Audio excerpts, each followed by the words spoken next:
You don't need to feel stuck any longer, because in this video, I'll be sharing with you how you may find the answers that you're looking for so that you can take that next step.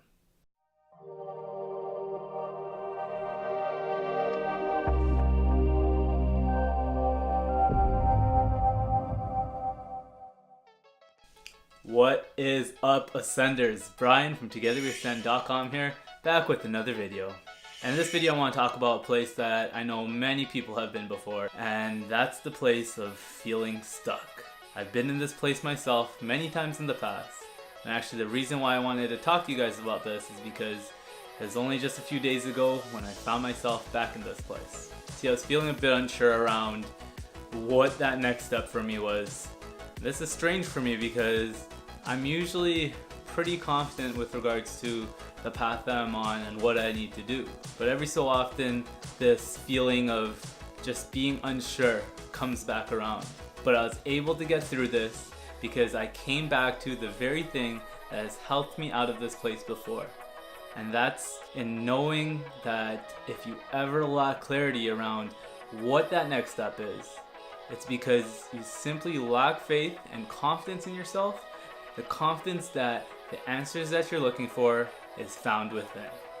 Because finding the answers that you're looking for begins with having the confidence in yourself to trust yourself. Now, when I talk about confidence, I'm not talking about this thing that you can just flip on and off. There are a lot of beliefs and emotions that are occurring at a deeper level that give rise to this sense of doubt. But I know that whenever I go looking for answers elsewhere, it only ends up making me feel less confident around what's best for me. But when I'm able to cultivate a sense of trust in myself and go within to find the answers I'm looking for, that's when I'm able to feel confident around what it is I need to do and where I need to be. So what I hope to do in this video is to show you that by addressing the root of what gives rise to your fear and doubt, you can see through these things, and this will allow you to access powerful insight around what's in your best interest and what's the best course of action for you moving forward. So we'll be doing this by quieting down the noise that gives rise and manifests as fear and doubt through a form of meditation. But before I go into the specifics of how this meditation process takes place, I want you to first understand that you have two perspectives that are inherent within you. We can call these perspectives the experiencer and the observer. Most people go on to live their lives, spending the majority of their time, if not all, seeing through the perspective of the experiencer. Through this perspective, you are immersed into and identified with the thoughts and the emotions that you have. What I mean by this is, in this moment of experiencing and being identified with your thoughts and emotions, you are believing that these things are aspects of who you truly are. Now, this is even apparent in how we speak, because we say things like, I am mad, or I am sad. So again, this is called being identified with your thoughts and your emotions. And this can be problematic because when you're identified with your thoughts and emotions, it has a way of obstructing your ability to objectively witness the experience that you're having. Now, I'm not trying to make an enemy out of your thoughts and emotions, because these are inherent aspects of the experience that we have. What I am trying to say is that these things aren't you. And the moment we start to take these things as personal and we identify with them is the moment that they get in the way of our ability to be objective. And this has a way of getting in the way of our ability to access powerful insight around what's in our best interest. But when you move into the observer perspective, or what Eckhart Tolle refers to in his famous book, The Power of Now, as becoming the watcher, what you do is you essentially retreat into what you can think of as a third-person view of your life. So here's the experience that you're having, including your thoughts and your emotions, and by retreating into this observer perspective, you're able to witness the experience that you're having more objectively. This is associated with a process called detachment or disidentification. So by detaching or disidentifying from your thoughts and emotions and witnessing the experience that you're having through this observer perspective, you will better understand the experience that you're in. You will rise above the thoughts and emotions that give rise to the fear and doubt, and you'll open up way for powerful insight and intuition around what's in your best interest to flow into your being. So let's get into that meditation process so that you can understand and experience these things for yourself. So the first thing I want you to do is find somewhere comfortable to sit, and when you do, close your eyes. Then begin to focus on the sensations of your breath. Feel what it feels like to be breathing. Now this has a way of anchoring your attention so that you begin to gain greater control over your mind and where your attention's directed. So after about 3 to 4 minutes of that, the next thing I want you to do is expand your awareness by bringing your attention towards the thoughts that you're having. Now try not to put too much effort towards or into thinking about the thoughts that you're having.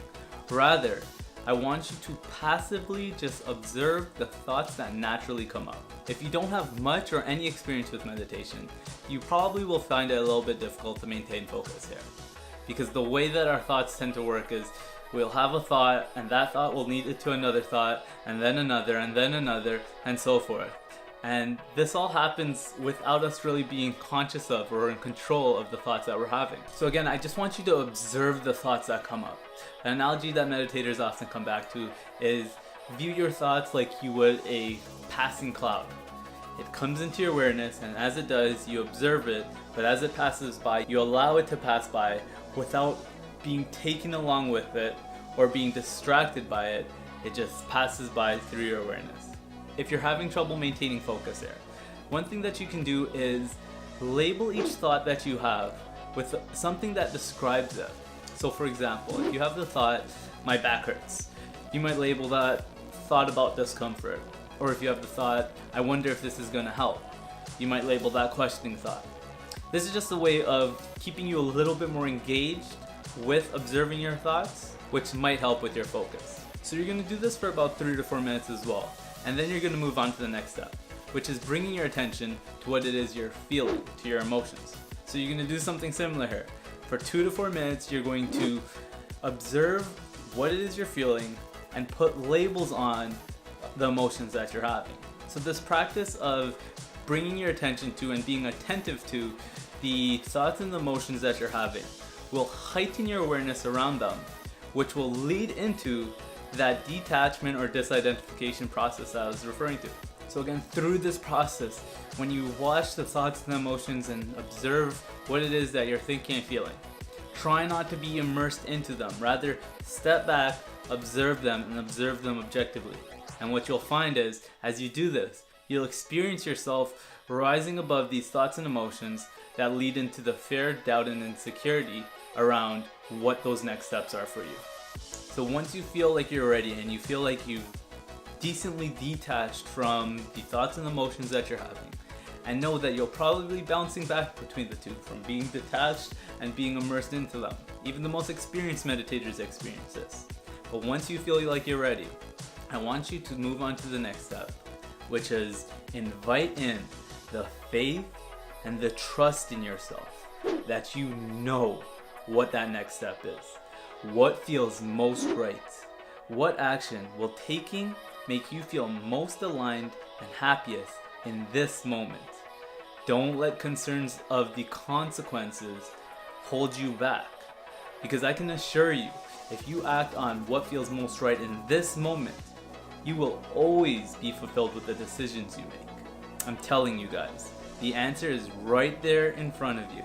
You just have to trust yourself. And if you're still having trouble here in fully trusting yourself, I want you to do this. Imagine that one of your closest friends or family was in the exact same situation as you. What advice would you give them? It's likely if you do this, all sorts of wisdom will be popping in your head.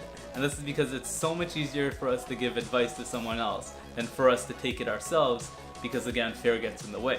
But if a piece of advice is the advice you'd give someone in the exact same situation that you're in, this is the very insight that you need to be acting on. And now that you have that insight, the last thing that you have to do is embrace the fear and move forward. Realize that fear is just part of the process. It's usually indicative of you actually doing something that's worth it. So embrace that that's what the fear is telling you and act on your newfound insight. Guys, I hope this process is as helpful for you as it is for me. Coming back to the truth that all the answers that we're looking for is found within. We just have to be brave enough to act on it. Has helped me out of feeling stuck so many times before. Now again, it's not always easy to look past the fear and the doubt, but if you address things at the root of it by disidentifying from the things that give rise to it, I am very confident that you'll be able to discover that insight and see it for what it is. The last thing that I'll tell you guys is that I highly recommend that you take upon a consistent and regular meditation practice, because as you spend more and more time as being the watcher, you'll find that your mind will get clearer, and so will the actions that are in your best interests. So if you'll be acting on the answers that are found within, be sure to smash that thumbs up button. And if you have not yet subscribed to the channel and you're interested in seeing more videos that will help you expand your state of consciousness, improve your state of health, and create a life that you love, I do invite you to subscribe to my channel. So Ascenders, that's it for this video. Thanks for watching, and until the next one, keep ascending.